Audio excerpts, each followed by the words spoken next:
Vamos a por la segunda parte de la teoría. En este caso, después de los complejos, vamos a trabajar con los vectores. ¿De acuerdo? Bueno, pues aquí tenemos un poco la teoría de vectores. La verdad que es muy sencillita en la parte que vamos a ver solamente. Bueno, un vector, bueno, está la figura geométrica que también es algebraica, que nos permite a través de un origen y un extremo marcar las características de una herramienta muy potente para el estudio de, ya digo, de matemática geométrica y de elementos de trigonometría, ¿vale? Módulo es la longitud de esta figura, que es la distancia que existe entre los dos puntos. La dirección es la de la recta que une los dos puntos AB y cualquiera de sus rectas paralelas, ¿vale? Es muy importante, esta sería la dirección, ¿vale? Y el sentido es el de la flecha, ¿de acuerdo? Demostrando o dejando claro que un vector AB no es el mismo que el vector BA, ¿vale? Comparten la dirección y comparten el módulo, pero no comparten el sentido, ¿de acuerdo? Y en ese caso no son iguales. ¿Qué sucede cuando multiplicamos un vector por un número? Pues bueno, pues si el número es positivo, estrictamente positivo, es mayor que cero, pues simplemente aumenta el módulo en la proporción de lo que valga esta k. ¿Vale? Si es negativo, aumenta de nuevo el módulo, pero cambia el sentido, ¿de acuerdo? Y si es cero, pues se convierte en el vector cero, ¿vale? El ángulo opuesto de un vector es el ángulo menos u, que correspondería a el BA, ¿vale? Es decir, si cambiamos el sentido del origen de las coordenadas, pues obtenemos el ángulo opuesto, ¿vale? Que tiene mucha utilidad en ciertas aplicaciones matemáticas. Aquí estamos, ¿vale? Bueno, sumar y rectar vectores, bueno, pues esto ya lo habréis visto, pues podemos hacer, para sumar dos vectores lo que hacemos es trasladar el comienzo del segundo vector al final del primero y unir el comienzo del primero con el final del segundo, o la regla del paralelogramo, que es mucho más útil porque también nos da el valor de la resta, ¿de acuerdo? Planteándolo como un paralelogramo en el cual los dos lados están marcados por los dos vectores que queremos sumar, ¿de acuerdo? Esta diagonal nos da la suma y esta diagonal nos da la resta. La combinación lineal de dos vectores es otro vector en el que lo que hacemos es sumar, ¿de acuerdo? Utilizando dos componentes reales, ¿de acuerdo? Que multiplican a cada uno de los vectores y el resultado va a ser otro vector. Por cierto, aquí tiene que haber una flechita de vector. También tendrán mucho que ver o tendrán una utilidad muy grande cuando trabajéis en álgebra un poco más avanzada las combinaciones lineales de los vectores, ¿vale? Pero bueno, a día de hoy simplemente son algo de teoría para poder salir un poco del paso. Lo mismo que las bases y las coordenadas de un vector de respecto a una base. Nosotros vamos a trabajar con bases sencillitas, ¿vale? Con la 1, 0 y 0, 1, que es la que se llama base canónica. Esta es cuando trabajamos en tres dimensiones, ¿de acuerdo? Porque podemos trabajar en el espacio tridimensional o en el espacio bidimensional, ¿de acuerdo? Donde hay más limitaciones, pero también funciona, ¿vale? Las bases son ortogonales cuando son perpendiculares los vectores que la conforman entre sí, y ortonormales cuando además de ser ortogonales, pues también tiene el módulo 1, ¿vale? Las coordenadas de un vector respecto de una base, pues sean esta x e y dos bases, que no tienen por qué ser de esta característica, puede ser cualquiera. Bueno, pues el vector b tiene como coordenadas AB. Si nosotros podemos escribir este vector v como una combinación lineal de a por el vector de la primera base más b por el vector de la segunda base, ¿de acuerdo? Cuando estamos hablando de estas, por ejemplo, pues es muy sencillo, porque las coordenadas respecto del vector canónico del 1, 0, el 0, 1, pues son directamente los valores de R que nos permiten la combinación lineal. Entonces es muy facilito. Cuando no es una base tan fácil, pues es un poquito más complicado obtener las coordenadas del vector, ¿vale? Y existen procedimientos para cambiar coordenadas de una base respecto a la otra, ¿vale? Bueno, cuando nos encontramos coordenadas del vector suma, muy intuitivas, del vector multiplicación y las coordenadas de un vector combinación lineal, dados dos de ellos, ¿vale? Bueno, lo importante en este sí que va a ser un poco más el producto escalar, que es lo que nos vamos a trabajar nosotros más. Tenemos esto ya. Perdona, que es que no tengo marcado aquí cuál es la que vamos viendo cada vez. Esto es lo que es más importante. ¿Qué es el producto escalar de dos vectores? Eso es lo más importante ahora mismo, ¿vale?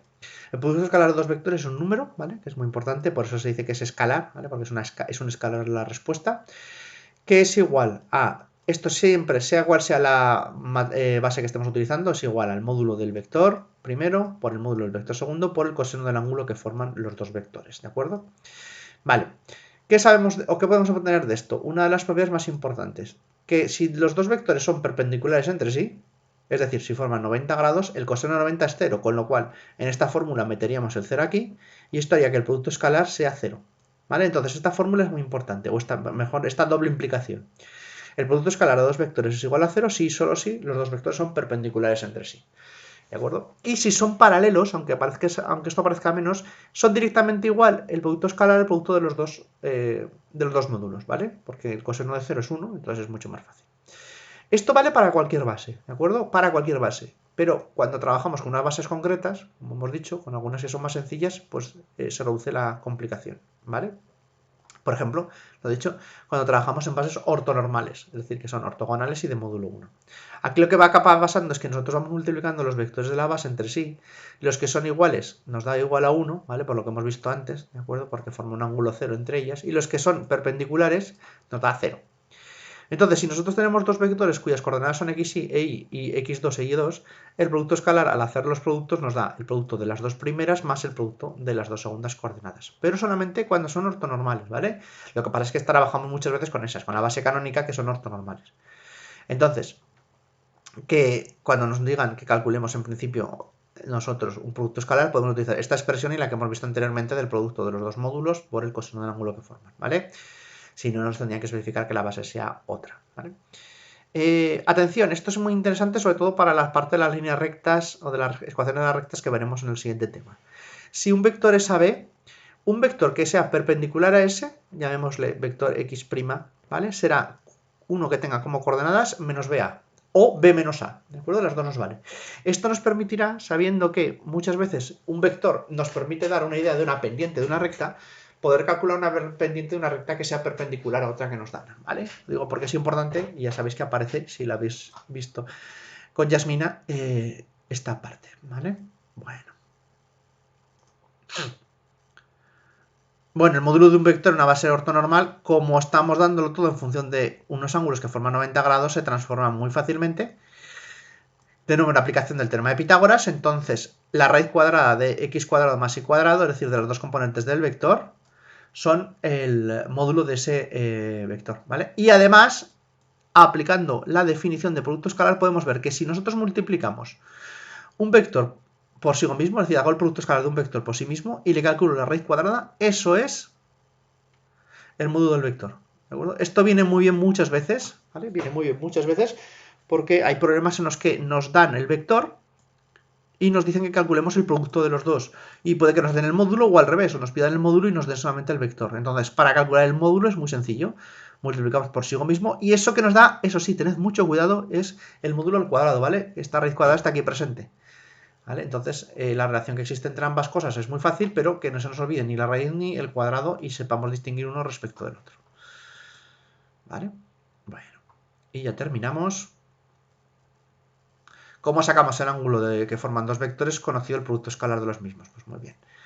U por V lo podemos sacar con la expresión que ya conocemos, ¿vale? x1 por x2 y y2 por y1. Esto solo vale, repito, para cuando son bases ortonormales. El módulo de u, sabiendo las coordenadas, pues son raíz cuadrada de x1 al cuadrado más y1 al cuadrado. Y el módulo de v, x2 al cuadrado más y2 al cuadrado. Entonces, si nosotros cogemos el coseno del ángulo y lo dejamos solo, tendremos que pasar el producto de los módulos al denominador, que son este por este, dejando en el numerador la expresión desarrollada del punto escalar. Entonces, en función de las coordenadas de los dos vectores, nosotros podemos calcular el ángulo.